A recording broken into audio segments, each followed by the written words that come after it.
Welcome back on this glorious and challenging day. In a dark world that we live in today, it is so necessary to have that fire, that brightness, that passion, that love within us, so the external darkness does not affect our soul. What is the second item that I talk about? The second idea that I talk about how to deal with the darkness of the world, and that is one word: fear. There are two objectives that the terrorists have. One is the physical. They try to physically terrorize, to kill, to kidnap.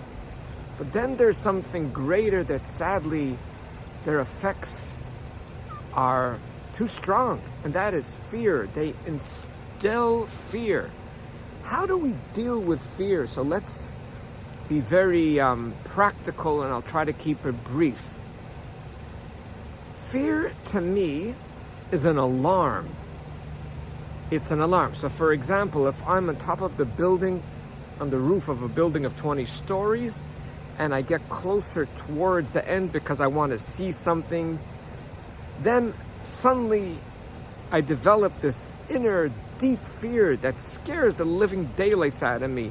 That is such a good and beautiful fear, because what that tells me to do is step away. I might lose bounds. That might out of nowhere come a strong wind. Someone might, for a joke, want to scare me, and death is seconds away when you fall off 20 stories. I don't even think there's 1% chance to survive. That fear is good. Now, when you have a fear, for example, true story came to me that a woman in South Florida was terrified in her condo. She was terrified because she lived on the first floor. She had a fear that the terrorists are going to break into her. That fear is real. For me or you to tell her, no, what are you talking about? You're here in Florida. Why? The terrorists are not here. I mean, they might be here, but they're not going to come to your house. Might be PTSD.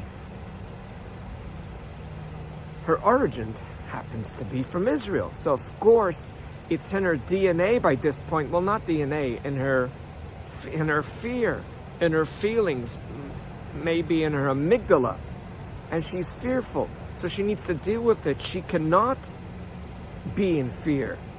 There's one more example that came to me. Someone from Brooklyn told me, non-religious Jew told me, that he never realized how many Muslims there's around till all these demonstrations happened. Very, very fearful and a little bit out of control, and he had to hide his Star of David.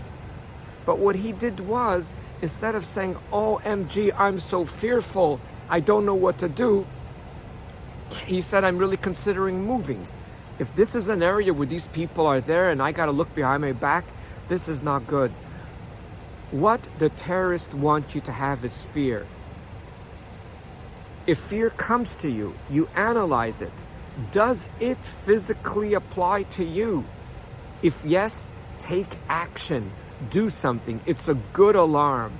When your dashboard in your car says low on gas, there's no reason just to sit there with fear. You right away pull over and see where is your closest gas station, and to make sure that you fill up for gas. If your fear is apparently unreasonable because you're in Florida and you're scared the terrorists might kidnap you, then you go for help to deal with your PTSD, because the PTSD is real. The actual fear of a terrorist coming and gunning down the whole South Florida and taking everyone, taking people as hostages, might not be practical, might not be real, but the PTSD makes it feel real. So the bottom line is, let's just summarize and we'll sign off. They want to accomplish fear. That we do have control. We do have control over the fear. Or take action, or if you're dealing with PTSD, get help. because there's no reason why humans in a free world to have fear. Now, what we did not address, people living in places that terrorists are all over, that fear is real. And I hope each and every one of you will be brought to freedom sooner than later. All the very best. And may your soul always be bright, always be light, always shine, always have that beautiful fire regardless of the darkness around you. I've seen people with so much sunlight around them, with so many happy people around them, yet their inner soul was filled with darkness, and all the external brightness did nothing for them. And yet others can be in the midst of the darkness, yet their heart is filled with light. Enjoy the brightness, the love, and the light within you. All the very best. And always remember, you are greater than you think you are. And if you like this video, thank you so much. Bye now.